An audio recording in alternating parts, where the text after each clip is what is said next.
Okay.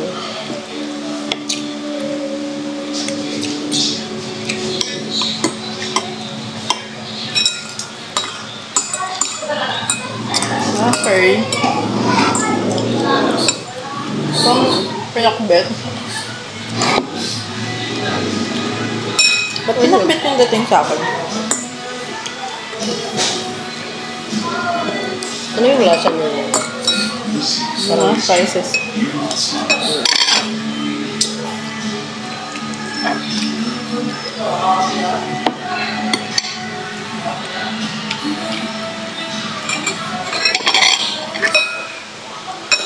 Tapos, pwede sigurang i-request dyan, hiwalay yung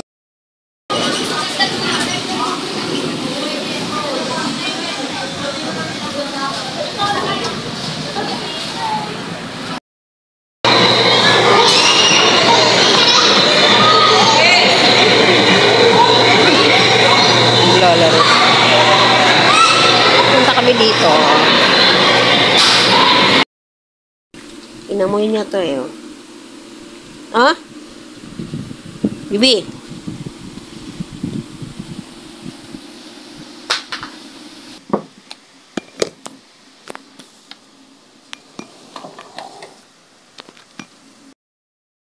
Galing kaming nag grocery.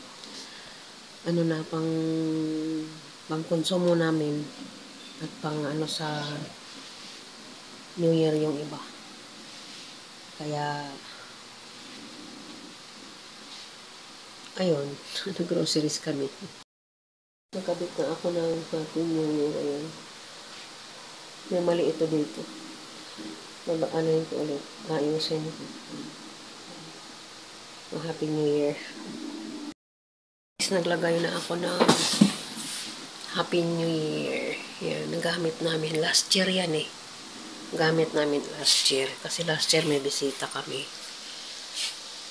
Yung pamangkin ng aking mister na nakatira sa Aklan. Dito kasi sila nagpasko at saka birthday ng kanyang anak.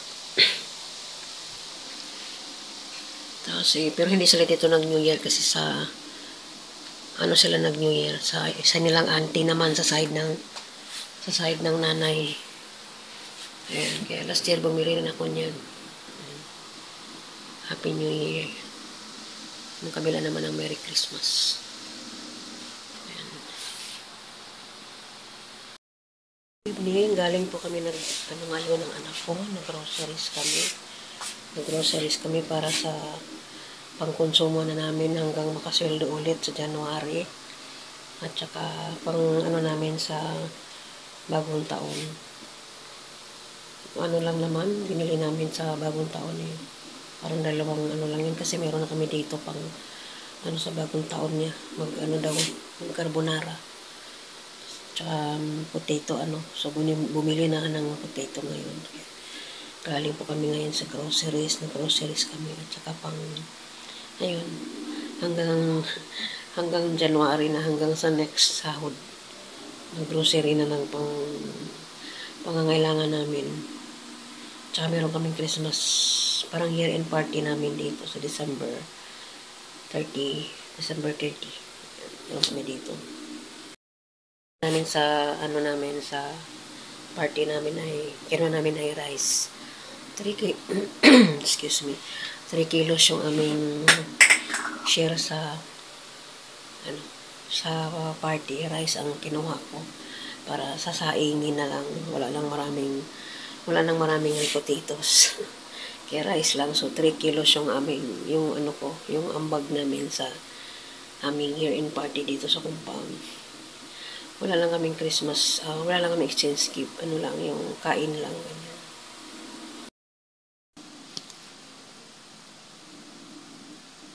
Yung mga nasasanay na binibigyan ko ng tulong or binibigyan ko ng kusa o pag humingi sa akin ng tulong, nagbibigay ako.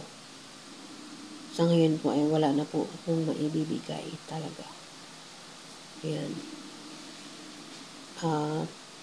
Wag sanang magdamdam kung wala akong maibibigay. Kasi kung may maibigay, walang problema sana. Pero pag wala ka nang maibigay, marami kang maririnig or marami kang mapifeel na iba na yung pakikitungo sa'yo kasi wala ka nang maibigay. Hintayin niyo po na maging maayos ang pagsali ko dito sa social media. Baka sakaling pag nagkapera ako, nagkasweldo, baka sakali ulit meron na ulit ako maibibigay na tulong pag kailangan ng tulong ko. Ito ay real talk na po. Ayan, about sa family. Kasi yun naman talaga ang unang-una mong na matutulungan mo pag meron ka. Pero pagka wala ka nang maitulong, wala na rin. Talagang wala na. Pag wala kang pera, wala na rin. Parang ni hani ho nga, di ka maalala, no? Ganun. Pero sige lang. Ganun talaga ang tao eh. Pero family is family pa rin, mananatili pa rin yung family. Pero yun nga sana, huwag sanang magdamdam kung wala na ako maibibigay.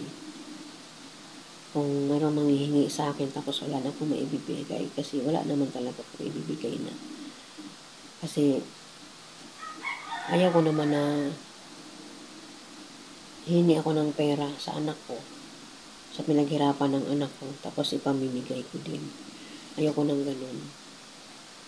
Kasi ako nga, binubuhay na lang ako ng anak ko ngayon. Nakadepende sa kanya ang lahat sa akin. Kasi ako rin naman ay may edad na. Ayaw na rin niya akong pagtatrabahoin pa. Kasi para saan pa nga naman ako magtrabaho. Pahinga na nga eh. Para yung mga kamay ko na napasma. Nakapahinga na siya. Nakapahinga na itong kamay na ito. Na mula pa nung pagkabata ako, nagtatrabaho na ako. Hanggang nag-asawa ako. Hanggang naging single parent. Tapos, binuhay ko yung anak ko mag-isa. So, ngayon kasi tapos na yung anak ko. Siya naman ang nagtatrabaho. Kaya yun. Itong kamay na ito ay pinapahinga na ng anak ko. Para hindi raw ako magkasakit. Kasi meron talaga akong pasma na siya. Meron akong pasma. Kasi 43 years akong namamasukan. Bilang all around yaya. So ngayon kasi tapos na siya, pinapahinganan niya ako. Dito na lang sa bahay ko, yung trabaho dito sa bahay, yun na lang ginagawa ko. Pag dito ka na lang sa bahay kasi wala kang amo. Kung kailan mo maisipang gawin yun, saan mo lang gagawin? Kasi ako ngayon, hindi ako katulad nung araw na pag maglinis ko ng bahay, sabay-sabay taas at saka ganyan may hagdanan ako. Meron kami itaas. Noong araw, dito sa bahay na ito, kasi 10 years na kami dito. Pag naglinis ako ng bahay, umpisa sa taas, pababa, dito sa silong. So parang isang araw ako naglilinis ng bahay. Kaya ko po dating gawin yun sa buong maghapon, yung maglinis sa taas hanggang dito sa baba. Lahat papalitan, lahat bago. With ano pa po yan, floor wax, sabay-sabay po yan sa isang araw. Noon po kaya ko pa. Ngayon hindi na. Kung ano lang makaya ko ngayong araw, tulad ng namin dito sa dining at saka sa sala. Kung ngayong araw na ito, yung sala lang ang kaya kong linisin, yun ang malilinis ko. Yun lang magagawa ko sa isang araw. Day or sa next pa, after 2 days pa, hindi yun ngayon, tapos bukas, after 2 days pa, saka ko magkaroon ng lakas or gana para ito namang area na to ang ayusin ko, itong komedor namin, itong dining namin banda. Kasi yan, kalahati, punta sa itaas yan. Yun lang po ang kaya kong gawin. Hindi na ako katulad dati. Tapos, yung itaas, itong hagdanan, pag maglinis ako pagpataas naman yung linis ko, nilinisin ko lang, hagdanan lang muna. Yun lang ang pwede kong gawin, hagdanan lang. Then yung mismong kabuuan ng taas namin, the next 2 days na yun siya. Tawan ko ngayon, kung ang kaya kong linisin ay yung kitchen lang namin, kitchen lang ang pwede kong gawin. Yan. Iba din araw yung banyo. Wala na, pwede na po kaya. Talaga ng katawan ko ngayon na sabay-sabay ang trabaho. Kaya, o diba? Kung nung araw, kaya kong sabay-sabay gawin yan. Ngayon hindi na kaya. Kahit sa paglalaba. Nagpapalaundry na yung anak ko. Dahil nahirapan akong i-bend yung tuhod ko. Masakit na yung tuhod ko. Yun lang ang problema ko. Masakit ang tuhod ko. Kung matagal akong hindi na ako basta-basta nakakaupo. Hindi na katulad noon na basta kakaupo. O titingkayad. Ako ngayon nilinaw ko, hindi ko na kayang tumingkayad. Kung titingkayad ako, uupo na lang ako. Yun na po. Mahirap na po talaga. Ako na magtatrabaho pa ako sa ibang bahay. Kasi ganun na. Maski ako, hindi ko na rin kayang, hindi ko na kayang gampanan ang trabaho ng bahay sa ibang bahay. Kasi ganun lang po yun talaga ang kaya ko. Sa isang araw, isa lang pong trabaho ang kaya ko.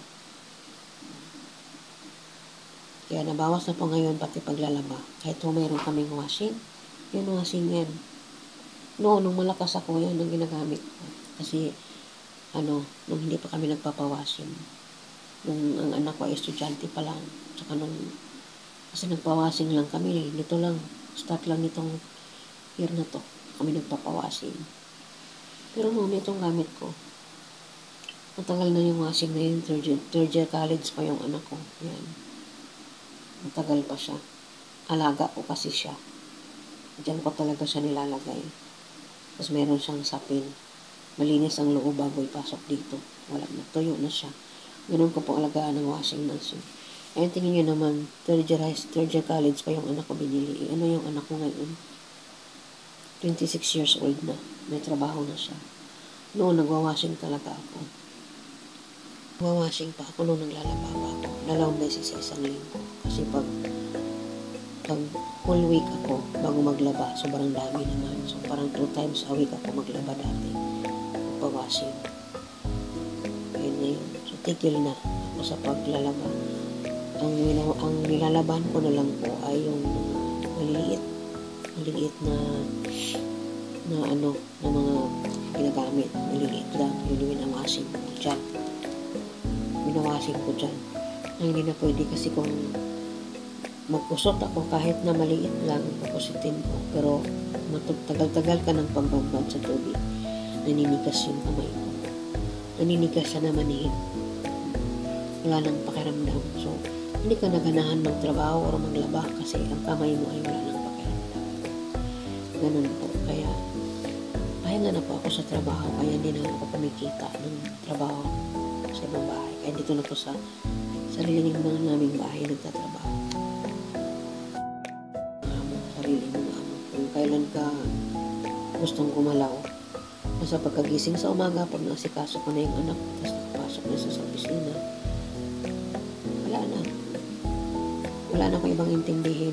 Kundi yung trabaho na lang kung anong uunahin ko. Ngayong araw na ito, sunod araw itong gagawin ko, sunod araw yun ang gagawin ko. Hindi ko na po kaya yan. Hindi katulad ng araw na kaya kong gawin sabay-sabay. Ano po lang ulit. Thank you so much po and Happy New Year and everyone. And God bless po sa ating lahat. At sana po ay magkaroon tayo ng magandang New Year in coming 2024. Thank you so much guys. Bye-bye. Have a good day everyone. Good morning, good afternoon, and good evening po sa ating lahat. Shout out sa lahat. Shout out po sa lahat ng aking mga nag-follow. Meron din naman kahit paano yung mga subscriber ko. Tsaka mga nagla-like minsan meron din. So, thank you so much sa inyo lahat. Bye. See you in my next vlog. During New Year, baka meron akong video. Bye guys.